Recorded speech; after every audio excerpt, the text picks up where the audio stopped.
এই জায়গায় পাগলার অভাব নাই, কিন্তু আমি পাগলা না। না, আমি এরকম কোনো দিন করি নাই। রাস্তাঘাটে যারা থাকে বাঙালি টুকায়, তারা হিরোন খায়, গাঁজা খায়, বাবা খায়, কিন্তু আমি সিগারেট ছাড়া কোনো কিছু খাই না। কিন্তু এটা কোনো জীবন না ভাই, এই জীবনে কোনো দাম নাই। এর থেকে ভালো কর্ম করা ভালো ভাইয়া। 30 টাকা করে ভাত ডাইল বেচে ওইখানে, এই বাঙালিটা বেচে আমি ওইখানে গিয়ে খাওয়া দাওয়া করবো।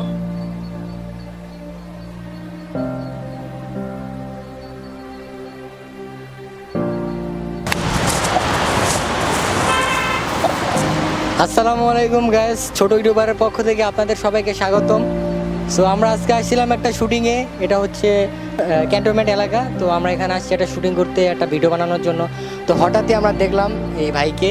তো তাকে দেখে আমরা একটু তার সাথে কথা বলার জন্য চলে আসছিলাম। তো আসসালামু আলাইকুম ভাই, কেমন আছেন? আসসালাম ভাই, ভালো আছি। তো আপনি কি করেন? আমি ভাই বাঙালি টুকাই ভাই, এটাই টুকাই আমি চলি। কিন্তু এটা কোনো জীবন না ভাই, এই জীবনে কোনো দাম নাই। এর থেকে ভালো কর্ম করা ভালো ভাইয়া। আপনি এই ভাঙাড়ি টুকা মানে প্রতিদিন কত টাকা ইনকাম হয়?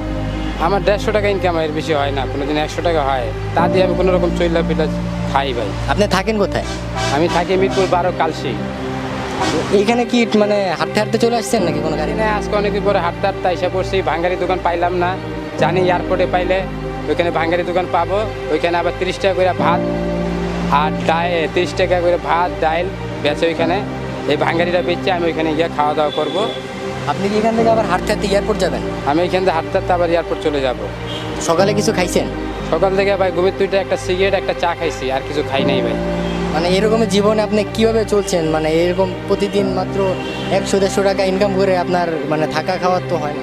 এটা তো ভাই আমার মনের সমস্যা, একটু ব্রেনের সমস্যা আছে দেখে আমি এটা মানে অ্যাকসেপ্ট করতে পারতাছি না ভাই। আপনি থাকেন কোথায়? মানে ওইখানে কি আপনার কোনো বাসা ভাড়া নিয়ে থাকেন নাকি? আমার এখানে নিজস্ব বাসা আছে, মিরপুর 12 কালসি ব্লক 4 নম্বর লাইন, 40 নম্বর বাসা। কিন্তু এই জীবনের কোনো দাম নাই ভাই। এই রইতে ঘুরে ঘুরে বাঙালি টুকাইতে হয়, অনেক কষ্ট। রাত্রে ঘুমাইলে ভাই অনেক মশা কামড়ায়, অনেক শান্তি নাই ভাই। পিঁপড়া কামড়ায়, ঠান্ডা লাগে, সন্ধ্যার পরে অনেক কষ্ট হয় ভাই।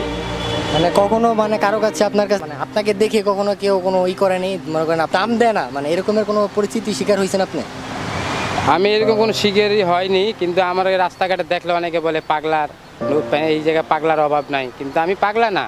আমি ওদের কথা মাইন্ড নেই নাই, কারণ আমি পাগলা না। আমি যদি পাগলা থাকতাম তাহলে আমি মাইন্ডে নিতাম। আমি সুস্থ মানুষ দেখে আমি মাইন্ডে নেই না। যখন আপনাকে এগুলো বলে তখন আপনার কেমন লাগে? আমার খারাপ লাগে, কিন্তু আমি কিছু করার নাই। আমার পরিস্থিতির শিকার ভাই, ঠিক আছে। তা আপনি কোনো কাজ টাজ করতে পারেন না? আমি চেষ্টা আছি, কাজ কাম করবো, বাসায় চলে যাবো, এখানে আর থাকবো না রাস্তাঘাটে। রাস্তাঘাটে ঘুরলে তো দেখেন অনেক মানে অনেক রৌদ্র, মানে তারপর আবার সব জায়গায় মানে মানুষ অনেক অবহেলা করে আপনাদেরকে। হ্যাঁ, মানুষ আমাদেরকে অন্যরকম মনে করে, কিন্তু জানি না কে কেমন মনে করে না করে। কিন্তু আমি আমার জায়গায় ভালো আছি। আমি চুরি ছাতামি করি না। আমি মানুষ থেকে চায়া খায়া ফেলাই, ভাঙ্গারি টোকায় খাই, কিন্তু আমি কোনো 2 নম্বরই করি না। তো মানে অনেক আছে মনে করেন যে আপনাদের মতোই, কিন্তু তারা অনেক চুরি টুরি করে, ডাকাতি করে, ছিনতাইবাজি মানে ছিনতাইকারী।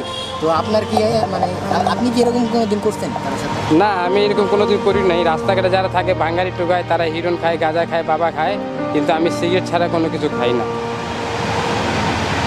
আচ্ছা, ঠিক আছে, বুঝতে পারলাম। সো গাইস, আপনারা দেখতেই পারছেন যে তিনি অনেক কষ্ট করে চলে, কখনো মানে চুরি করে না, আর কাজ করে খায়। আর সবাই পুরো রাস্তাঘাটে এই যে বোতল টোকল মানে এগুলো টোকায়, তার এগুলো দিয়ে মানে প্রতিদিন 100 থেকে 170 টাকার মতো এরকম তার ইনকাম হয়।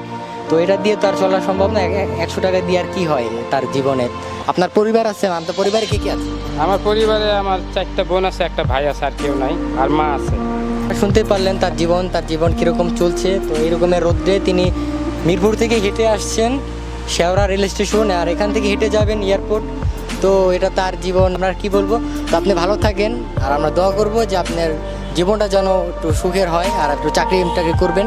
এরকমের তো মানে রাস্তাঘাটে তো আর জীবন হয় না। না, ইনশাল্লাহ আমি চেষ্টা করবো। আমি চাই যে আমার মতন কেউ রাস্তাঘাটে ভাঙ্গারি না টুকায়, পরিস্থিতির শিকার যেন না হয়, এদিক ওদিক উষ্টা না খায়। কাজকাম করে চললে অনেক ভালো থাকে।